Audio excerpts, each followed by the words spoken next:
And guys, thanks for hanging out with us today. Jeff's, obviously if you're in the video, you can see he's a little frustrated because he's trying to find the page. He's got the topic he wants to discuss today. If you're on the audio, you can't see this. And if you're only on iTunes or Stitcher or whatever it is to listen to these, thank you so much. But from time to time, we also doing a video version of this.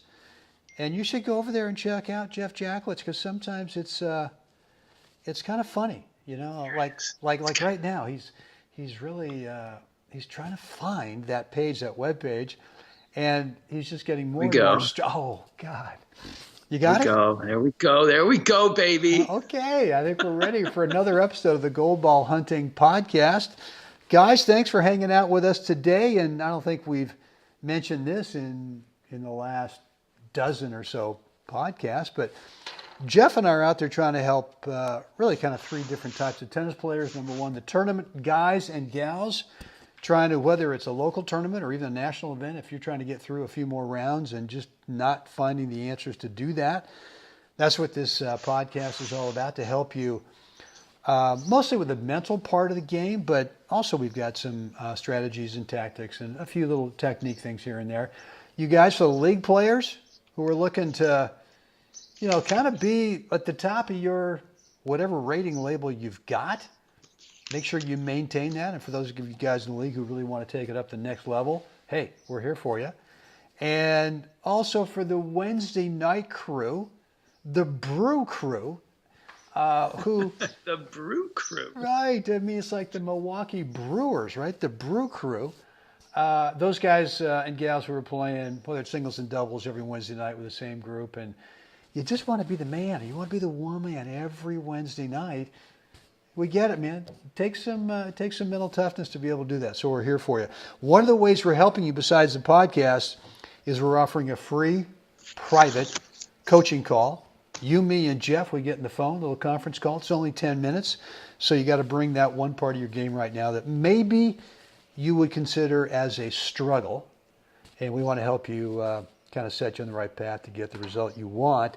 Again, it's private. We don't record it. We don't send it out there to, embarrass you or anything like that. It's just between the three of us. And the way to get on that call is go over to goldballhunting.com, drop in an email, the first name, email address, click the button, and then you get immediate access to our online calendar scheduler where you get to cherry pick a date and time that works best for you. So, Jeff, I've been blahing here for a couple of minutes trying to give you some time to get to the page, get to the topic. I got it. Are you ready to go? Yeah. Okay, man. Well, go for it. Yeah. So the thought, was as the French has been going on, and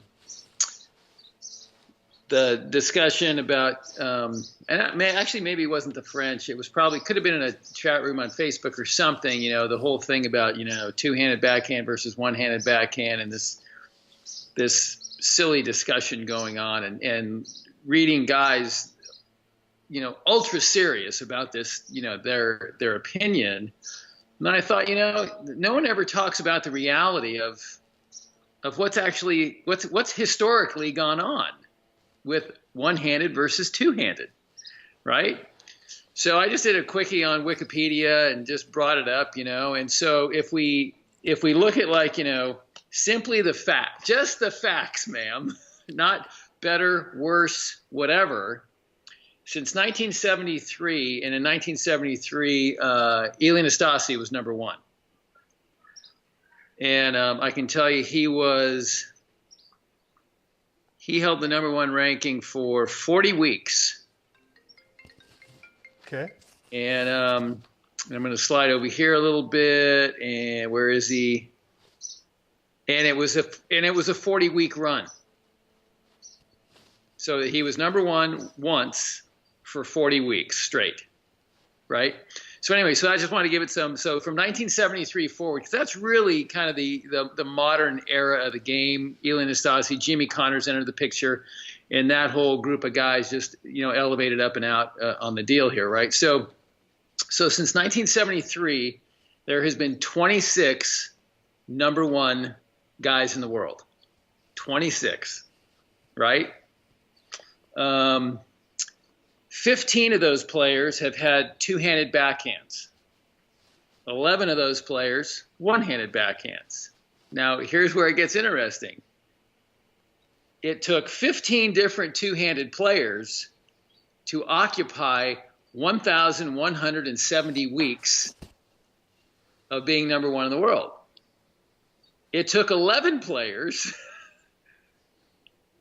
to get to 1,218 weeks at number one. So obviously the one-hander has occupied since 1973 the highest number of weeks at number one in the world, with obviously Roger Federer holding that position with the record right now at 237 straight weeks. So that's 4.5 years straight he was number one in the world.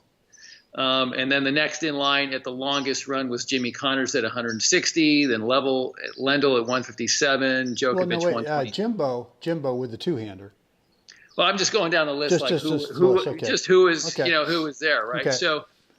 So anyway, I just thought it was interesting that, because it just struck me like, well, what about, because everybody argues, you got to teach your kids, juniors, a two-hander, blah, blah, blah. It's the only way. The game's just moving in that direction. I'm looking at it going, is it?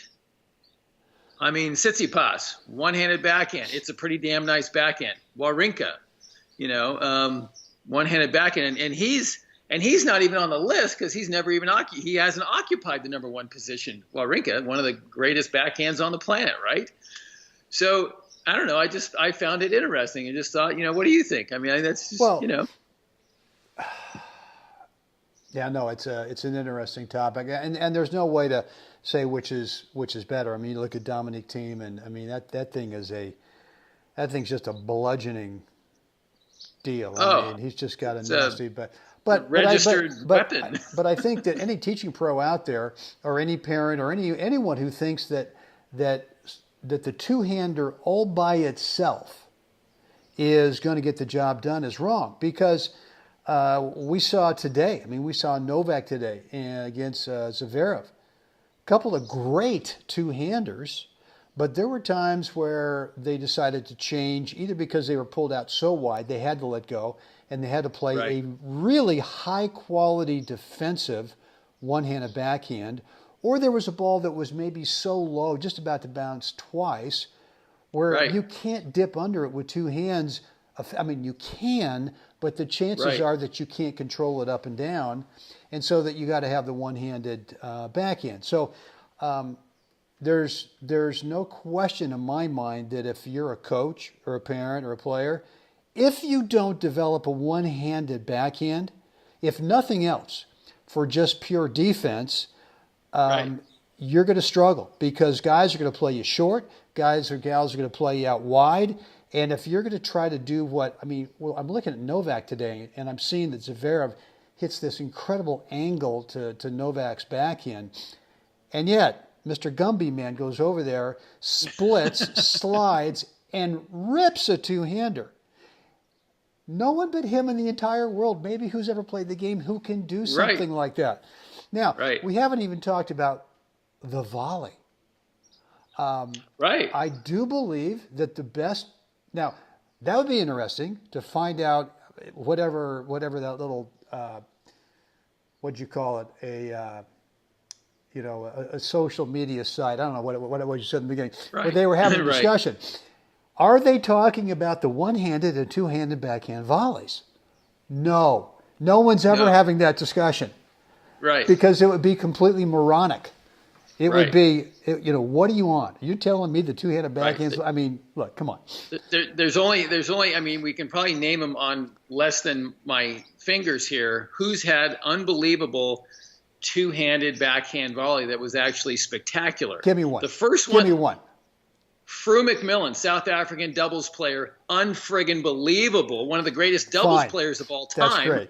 That's great. I got one. Okay, that's one. That's good. Well, and he had two hands on both sides. Both sides. So let's. I mean, did he ever play a one-hander out wide? I'll bet he did. And Connors was kind of hybrid. He would come in there and then let go as he came through. He set it up with two hands and then kind of hybrid out of there. But I wouldn't call Other than that, I wouldn't call Jimbo. When I think of Jimbo, I don't think of a great two-handed backhand volley. true. I Right, just think right, of him of just being tenacious and just forcing the guy. And by the time the right, guy got it over to his backhand side, it was just a little two-handed bunt into right, the open court. right. I know we're probably pissing off Joel Drucker now by saying that Jimmy didn't have the greatest two-handed backhand volley of all time, and that we should all be teaching that. Sorry, JD. But yeah, so I guess it's a great discussion, but you got to ground it in reality, which is if you're being taught. I mean, I've taught the two-handed backhand groundy, but I've made sure that the grips of both hands are naturally set up on the two-hander, so that if you have to let go, you don't have to go to Right. some other weird grip and Right. do something goofy. So Anyway, so the idea just like it just piqued my interest enough. I wanted to actually, what are the stats? What does this actually look like? You know, yeah, and then I was a little surprised to see some guys not on the list. You know, one is I was looking through the ATP site, where's then like Sampras? I mean, Pete must have been on there. Pete, Pete's total of being number one in the world was 286 weeks total. Yeah. His longest run though was 102 weeks.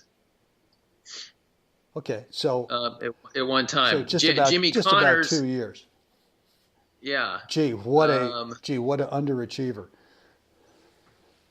yeah, what an underachiever, right? Yeah. And then Jimmy Connors had How about and two 84-week runs. how about the women? How about Steffi's little slice nastiness on that backhand side? I didn't cue that up. Yeah. How about Martina? I bet Martina could slide that thing pretty well. Yeah, probably, right? Another underachiever. Anyway, I just thought it was interesting, like Guillermo Vilas. Yeah. Oh, He was never number one in the world. Huh. Number two, Okay. right? Now, it's not dismissing him. I'm just saying sometimes like all of a sudden there's like, what about that guy? What about that guy? Yeah. Yeah. I mean, Juan Carlos Ferrero was number one in the world for 8 weeks. Unbelievable, right? Yeah, well. I mean, that's not a name that just immediately pops up on your radar saying, well, who's been number one in the world, right? Right. Right. No, not so much. So what's the point you want to Patrick make? I mean, Rafter squeezed out a week. good for him. You know? Good for him. One of the greatest volleyers of all time, obviously. But anyway.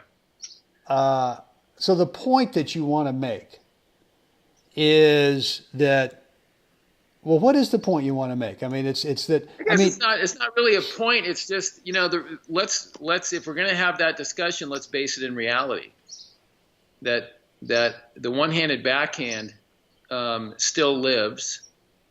It's a phenomenal, great shot. I mean, even without being number one in the world, Wawrinka has 3 Grand Slams to his credit. So it was just a thought as I was reading this thing, this chat room, and I thought, everybody talks about it, but like, what's the real reality of the highest pinnacle of the game? And there doesn't seem to be an established norm that this is better than that. And it makes, and there's I won't accept the argument that says, but Federer's he's an aberration. He's a this, well, guys who reach that pinnacle in any sport, that's, of course they're an aberration. Well, then if Fed's an aberration, then Rafa's an aberration. Right. So, exactly. So yeah. let's take those two guys out of here. Now where are we? Right. So anyway, I think it's just an interesting. I mean, it was just about really the reality of the discussion. Yeah. Here's the reality: a one-handed backhand since 1973 has actually held the number one slot more weeks than the two-handed backhand. Yeah. Not by a lot, but I mean, by 50, by a year, by like 50 weeks, 60 weeks.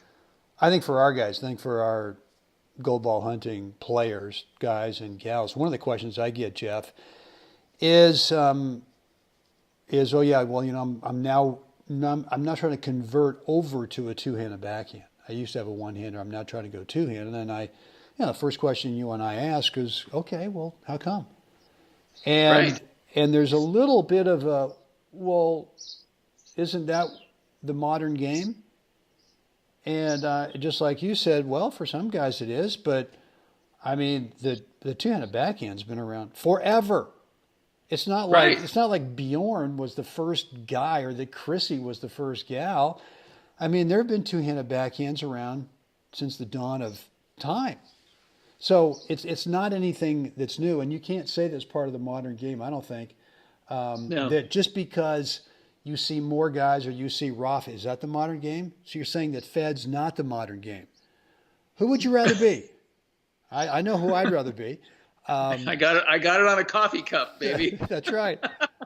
But I think the thing is you have to ask yourself, if you're thinking about transitioning from a one-hander to a two-hander, then ask yourself the reason why. Some guys or gals will say, well, I got a shoulder problem or I got some kind of Right. something here. I get it. I totally get it. You know, you're going to be limited anyway, right?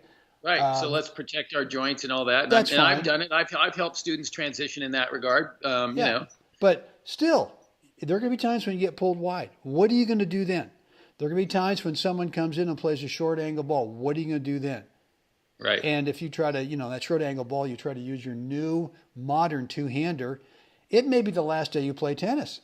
Yeah, Right. it could be. Exactly. It could be, ouch, that hurt.